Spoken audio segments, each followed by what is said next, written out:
Me llamo Sophia Reynolds. Tengo 37 años.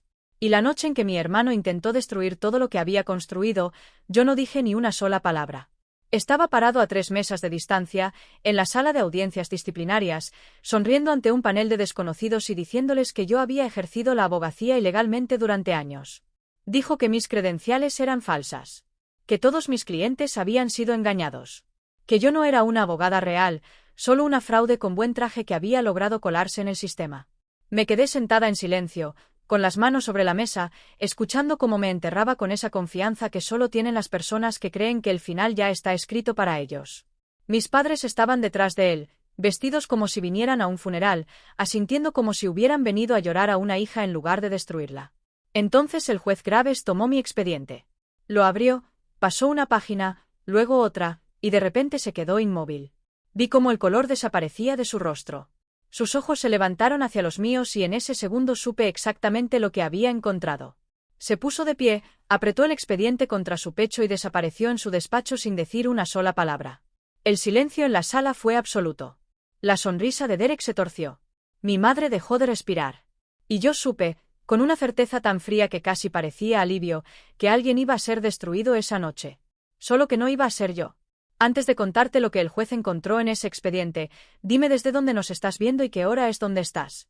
Quiero saber hasta dónde llega esta historia esta noche. Y si quieres seguir escuchando historias como esta, suscríbete a Historias Silenciosas, aquí mismo. Para entender por qué Derek hizo lo que hizo, tienes que entender la familia de la que vengo.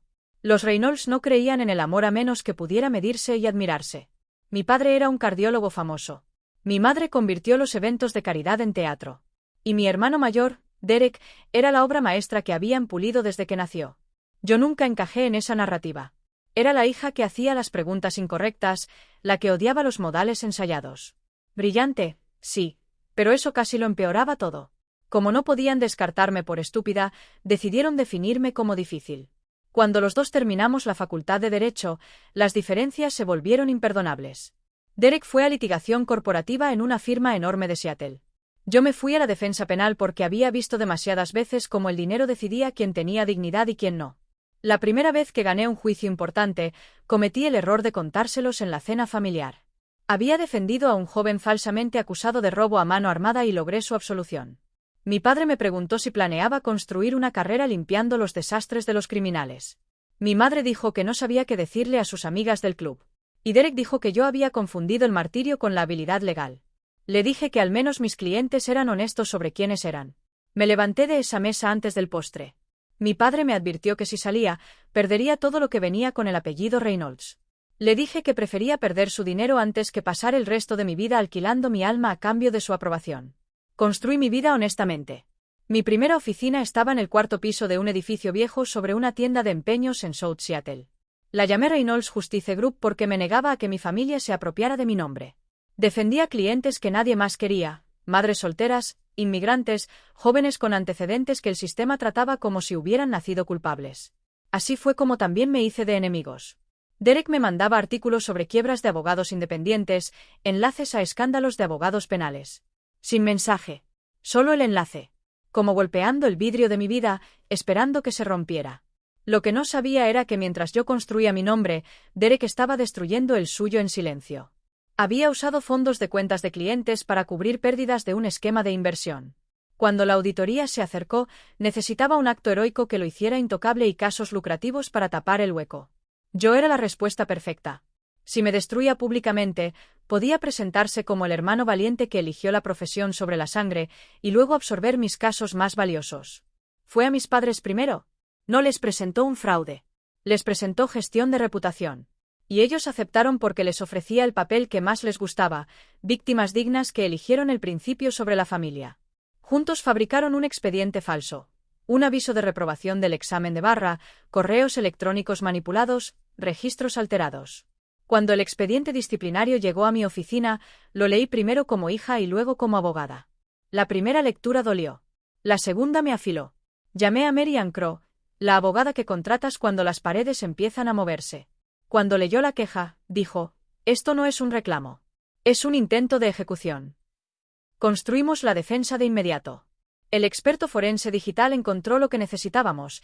El aviso falso llevaba la firma de un funcionario que había dejado el cargo 2 años antes de la fecha en el documento.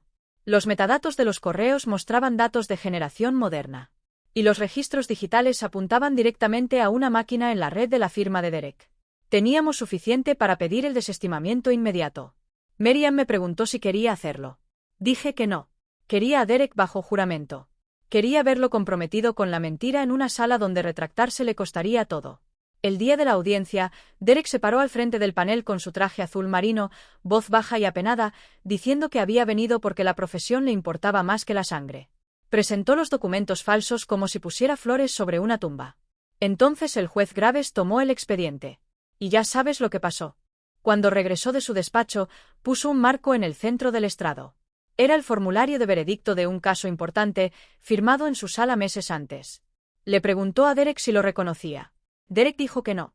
Graves le dijo que ese documento registraba una de las defensas más brillantes que había visto en 20 años, realizada por la misma mujer que Derek acusaba de nunca haber pasado el examen de barra. Luego Merian presentó la evidencia. Pestaña por pestaña, lo desmanteló en público. Y entonces llegó el correo electrónico interno de Derek donde proponía absorber mis casos para cubrir el déficit en su cuenta de depósito antes de la auditoría. El juez lo leyó 2 veces. Luego dijo, entonces esto nunca fue ética. Fue un robo disfrazado de virtud. Derek empezó a hablar demasiado rápido. Le echó la culpa al especialista en tecnología. Luego a un malentendido. Luego a mis padres.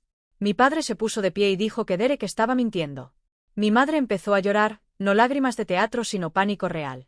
Graves les dijo a los 2 que se sentaran porque ya no eran testigos afectados. Eran posibles cómplices. Fue entonces cuando Derek verdaderamente se quebró. Se acercó a mi mesa y se arrodilló en el piso de la sala. Con las manos aferradas al borde de la mesa, me miró desde abajo. Sofía, dijo con la voz quebrada, por favor.